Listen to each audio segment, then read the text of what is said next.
Shalom, paz seja convosco, graças a Deus, graças a Deus. Queridos, mais uma vez nós estamos aqui para trazer algo da parte de Deus ao teu coração. E que Deus possa, através dessa palavra, através dessa mensagem, queremos ministrar nesse momento, venha falar profundamente ao teu coração. Hoje nós queremos falar de algumas características do reino dos céus.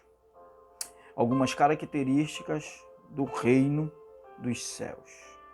E a gente vai ler na versão Almeida atualizada, Mateus capítulo 10, versículo 7.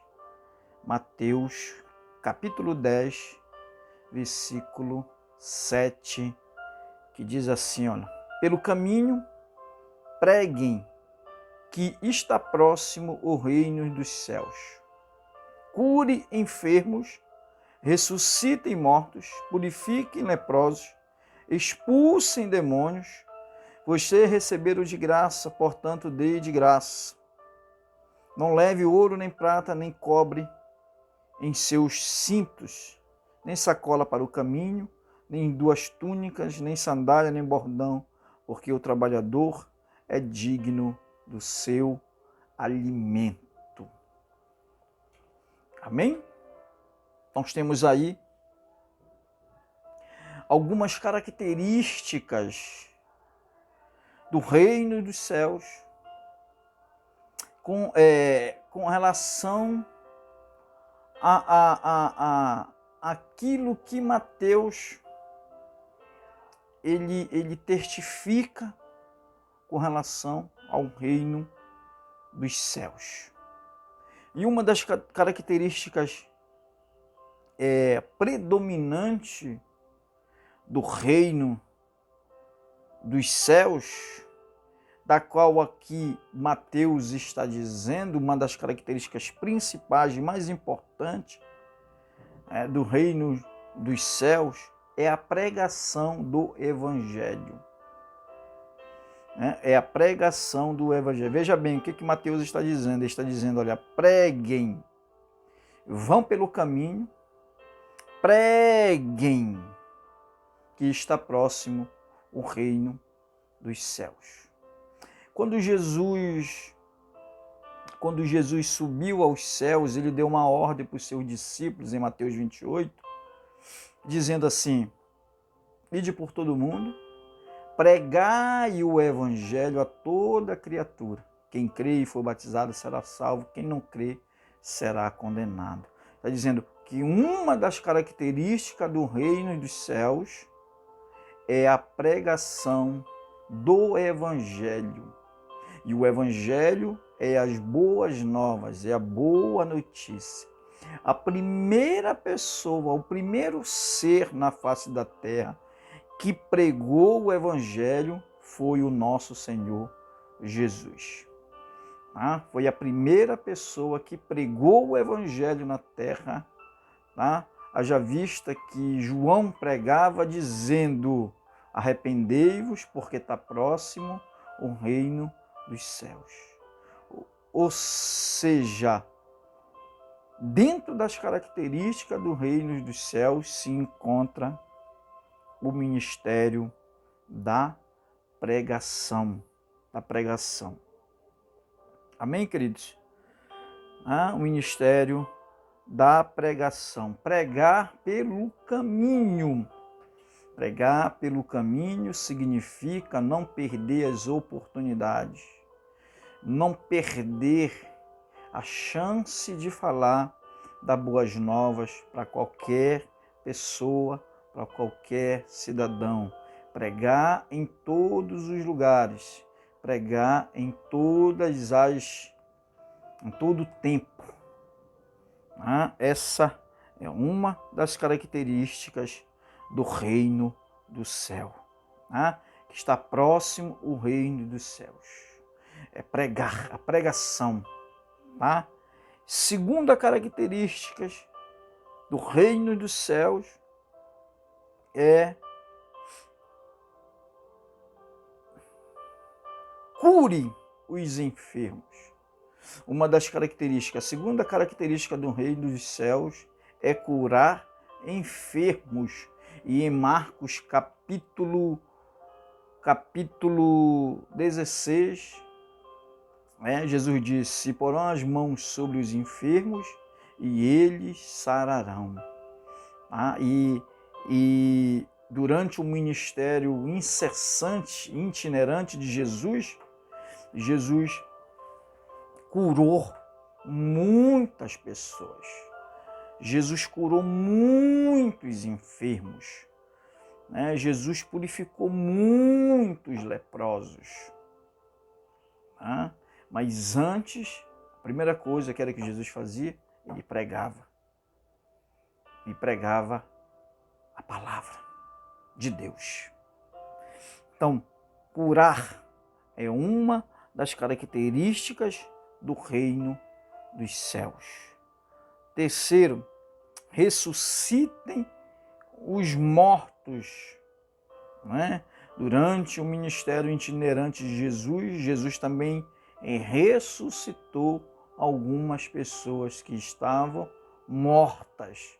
Por quê? Porque isso é uma das características do reino dos céus. Ressuscitar os mortos. Purificar os leprosos. Também, uma das características do reino dos céus, purificar os leprosos. Que aí muitos leprosos também, no tempo de Jesus, foram curados, foram purificados. E Jesus usa ilustra, até uma passagem de Elias. Havia muitos leprosos no tempo de Eliseu, no caso, Mas nenhuma daquelas pessoas foram curadas, a não ser o sírio Naamã, que veio de longe, de uma terra longínqua, de uma terra distante, para ser curado, para ser purificado da sua lepra. E outra característica, expulsar demônios. Lá em Marcos também, lá no final do livro de Marcos, diz também sobre o ministério de expulsar demônios, trazer pessoas, libertar pessoas de demônios, de possessão demoníaca. E Jesus fez muito. Jesus, durante seu ministério, ele expulsou também muitos demônios. Tem um episódio de Gadara, em Marcos capítulo 5, onde um homem vivia possesso, vivia pelos montes, gritando à noite, dormia pelos cemitérios e não deixava aquele povo, aquelas pessoas em paz. E Jesus chegou lá e expulsou os demônios daquele homem. Então, expulsem demônios. De graça vocês receberam, então vocês vão dar de graça. Observe que essas características vai acompanhar o ministério de um homem de Deus. Essas características vão acompanhar o ministério de um homem de Deus. Isso será de uma forma que vai acontecer naturalmente. Ninguém vai sair caçando demônios. Ninguém vai sair atrás de demônios. Ninguém vai sair procurando ninguém para curar, para expulsar, para ressuscitar. Não. As coisas vão acontecer de forma sucessível dentro do ministério da pessoa. Tem muita gente que nunca expulsou um demônio. Tem gente que nunca curou ninguém, orou por cura. Mas vai haver um dia que vai haver a necessidade de alguém usar essas características do reino de Deus, no seu ministério, tá? A sua vida, tá? E eu quero ler Mateus capítulo 12, ainda usando a Nova Almeida atualizada, para a gente seguir com mais algumas características. E eu queria ler agora Mateus capítulo 12, versículo 28, que diz assim, ó: se, porém, eu expulso os demônios pelo Espírito de Deus, certamente é chegado o reino de Deus sobre vós. Hein? Se, porém, eu expulso os demônios pelo Espírito de Deus, certamente é chegado o reino de Deus sobre vós. Há uma das características ainda do reino de Deus. Jesus aqui está ilustrando sobre expulsar demônios. Por quê? Porque falaram que Jesus expulsava demônios pelo poder de Beelzebu, maioral dos demônios. Tá? E aí Jesus vai ilustrar a situação dizendo que um reino não pode lutar contra o seu próprio reino. Um reino dividido não subsiste. Tá? Mas Jesus diz assim: se eu expulso o demônio pelo dedo de Deus, certamente a vós é chegado o reino de Deus. E nós acreditamos, como pregadores, como os mensageiros da palavra de Deus, nós acreditamos que o reino de Deus já está entre nós. Nós acreditamos que o reino de Deus já está entre nós, porque nós já temos visto esses sinais. Já temos visto a manifestação de Deus sobre as nossas vidas. Amém? Mas se eu expulso o demônio pelo Espírito de Deus, consequentemente é chegado o reino de Deus. Eu queria ler Mateus capítulo 13, que eu quero falar dos mistérios. Amém? Mateus capítulo 13, 10 e 11. Mateus capítulo 13, 10 e 11. Tá? Diz assim: então os discípulos se aproximaram de Jesus e lhe perguntaram: por que o Senhor fala com eles por meio de parábolas? Ao que Jesus respondeu: porque a vocês é dado conhecer os mistérios do reino dos céus. Mas àqueles isso não é concedido. Ah? Não é concedido. Amém? Os mistérios do reino de Deus. Quais são esses mistérios do reino de Deus? Nós vamos ver se revelado na própria palavra de Deus, se revelado nas próprias Escrituras, esses mistérios que passam sobre nós de maneira desapercebida. Muitas vezes nós não percebamos esses mistérios. Amém? Olha, preste atenção. Os discípulos se aproximaram de Jesus e perguntaram. Os discípulos que perguntaram, porque muitas vezes os discípulos não compreendiam a mensagem de Jesus. Muitas vezes, quando Jesus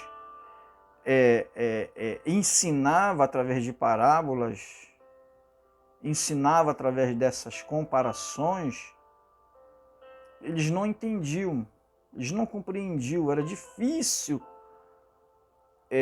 ao entendimento dos discípulos entenderem certas passagens, certos ensinamentos de Jesus. Então eles chegavam em certos lugares, quando eles estavam sozinhos, e perguntavam e indagavam a Jesus sobre certo assunto, sobre certa coisa, sobre certa palavra.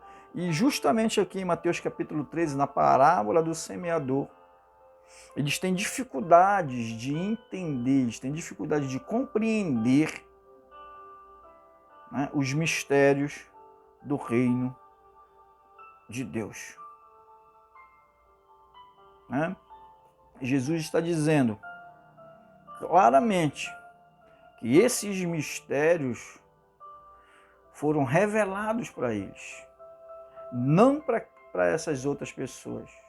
Os mistérios do reino, eles foram revelados para nós. Eles são revelados, eles são descortinados. As cortinas são abertas. A revelação da palavra é manifesta, é revelada para cada um de nós. Os nossos olhos são abertos para que possamos entender o que Jesus de fato está querendo dizer. Qual é a lição, qual é o ensinamento dessa palavra, qual é a instrução dessa palavra, daquilo que Jesus está nos ensinando. As pessoas não entendiam, muito menos os discípulos. Né? E hoje nós entendemos. E hoje nós temos o entendimento dessa revelação. Temos o entendimento a clareza dessa mensagem, dessa palavra que é transmitida sobre nós. Os mistérios. Falamos das características, agora estamos falando sobre os mistérios. Os mistérios do reino de Deus. Vamos para o primeiro mistério? Primeiro mistério, lá no versículo 24. A explicação da parábola. Versículo 24 de Mateus capítulo 13, diz assim: Jesus lhe propôs outra parábola, dizendo: o reino dos céus é semelhante a um homem que semeou boa semente no seu campo. Primeiro mistério do reino de Deus é uma boa semente. Uma boa semente que o homem semeou no seu campo. Uma boa semente. Agora, que tipo de semente nós estamos semeando no campo? O campo pode ser o mundo, o campo pode ser a igreja, o campo pode ser a nossa casa. Que tipo de semente pode ser o nosso trabalho? Que tipo de semente nós estamos produzindo no mundo? Que tipo de semente nós estamos produzindo na igreja? Que tipo de semente nós estamos produzindo em casa? E que tipo de semente nós estamos produzindo no nosso trabalho? Com os nossos amigos, com as pessoas que estão muitas das vezes do nosso lado, assim, entre aspas, né, que trabalham junto. Boa semente. Será que você tem colocado uma boa semente para Deus? Como é que está a tua semente? O que você tem semeado de Deus? O que você tem colhido de Deus?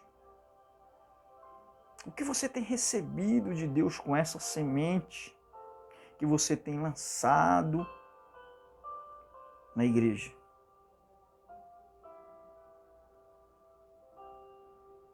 Amém? Primeiro mistério. Segundo mistério, versículo 31. Jesus lhe propôs outra parábola, dizendo: o reino dos céus é semelhante a um grão de mostarda, que o homem pegou e plantou no seu campo. Esse grão é, na verdade, a menor de todas as sementes, mas quando cresce é maior do que as hortaliças e chega a ser uma árvore, de modo que as aves do céu vêm se aninhar aos seus ramos. Falando de um grão de mostarda. Ele está falando de uma estrutura sobrenatural que você tem que viver, que você tem que usar durante a sua caminhada com Cristo. Está falando da sua fé. Grão de mostarda aqui é fé. São atitudes. São desafios, porque quem tem fé, um homem e uma mulher que tem fé, são desafiados todos os dias. E a fé, ela pode ser pequena. Jesus disse, tua fé pode ser pequena, do tamanho de um grão de mostarda, mas ela pode se tornar grande. Ah? Como é que está a tua fé?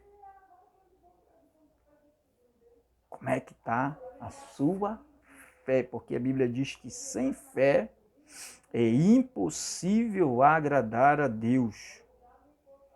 Sem fé é impossível agradar a Deus. E olha algo interessante, ele diz que a fé ela é tão pequena,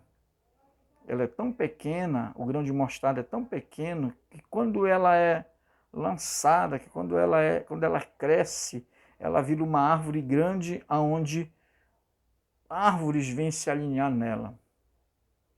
Ou seja, a tua fé, a nossa fé, ela nos dá a condição de que a nossa família ela esteja segura nas mãos de Deus, segura na presença de Deus.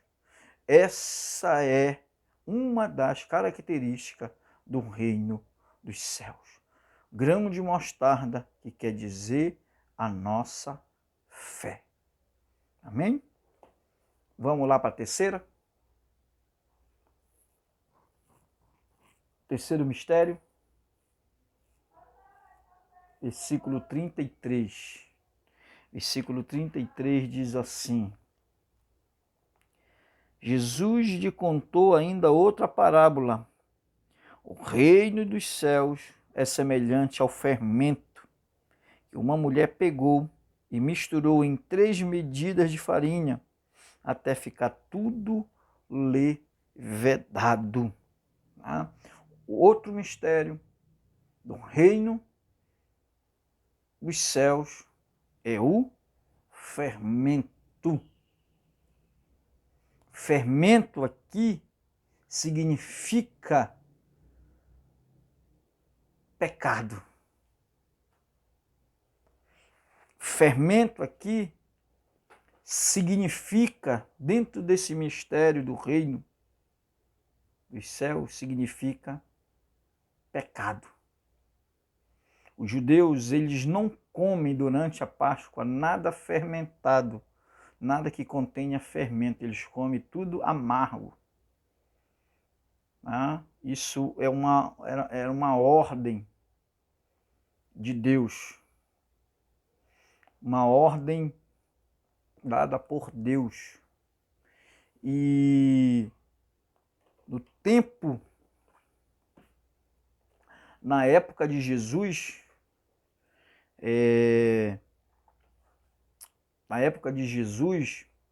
Jesus alertou os seus discípulos quanto à doutrina dos herodianos. Jesus disse assim, olha, cuidado com o fermento dos herodianos. Não? Cuidado com o fermento dos herodianos. Os discípulos achavam que Jesus estava falando de pão, de comida. Jesus estava falando, né, da maneira errada e pecaminosa que aqueles homens viviam. Viviam uma hipocrisia, viviam uma vida falsa diante de Deus, ou seja, eles falavam as coisas, mas não viviam nada daquilo que eles pregavam, ensinavam. Jesus diz assim, alerta os discípulos, tenham cuidado com o fermento dos fariseus, o fermento dos herodianos, tenham cuidado com o pecado deles, a hipocrisia deles, porque eles falam e muitas vezes não fazem. Eles impõem cargo nas pessoas, impõem coisas para as pessoas fazerem que eles mesmo nem com o dedo conseguem movê-la. Ou seja, isso é hipocrisia, uma vida de hipocrisia. E hipocrisia é pecado. Esse mistério aqui que fala de fermento, que fala de pecado, a gente tem que ter muito cuidado. Muito cuidado com esse fermento, com esse pecado, porque muitas pessoas estão em vida de pecado, em vida errada, em vida enganosa, em vida pecaminosa, em adultério, em prostituição, em fornicação, em idolatria, em feitiçaria, em ensinos errados, comendo esses fermentos, comendo essas coisas fermentadas, se deliciando com essas coisas fermentadas e destruindo a sua vida e perdendo a salvação. Aí Jesus nos alerta, cuidado com o fermento, cuidado com o pecado, cuidado com Satanás, que Satanás ele não brinca de ser Satanás. Satanás ele quer destruir o homem através de que toda vez que o homem peca, Satanás requer a vida do homem. Cuidado. Muitas vezes nós estamos brincando de ser crente, de servir a Deus. Muitas vezes a gente tem ido para a igreja, mas levado uma vida que desagrada a Deus. Muitas vezes nós estamos brincando com Deus, brincando com as coisas de Deus. E Jesus nos alertou, Jesus nos mostrou, nos mostra através da palavra, através dos seus ensinamentos, que é para a gente ter cuidado com o fermento, cuidado com esse fermento que tem levado muitas pessoas à destruição. Cuidado com o fermento, cuidado com os erros, cuidado com as doutrinas erradas, falsas, cuidado para você não ser tragado, para você não ser destruído, com uma vida de pecados, com uma vida desgarrada diante de Deus. E que Deus, na sua infinita graça e misericórdia, tenha piedade de nós. E que Deus, na sua infinita graça, bondade e misericórdia, tenha piedade de nós e nos conceda o seu reino, a sua graça, a sua misericórdia, em nome de Jesus. É isso que nós pedimos e desejamos para a sua vida, não só hoje, mas para todo sempre. Que Deus continue abençoando e que Deus te abençoe hoje e sempre. Shalom. Pai seja convosco.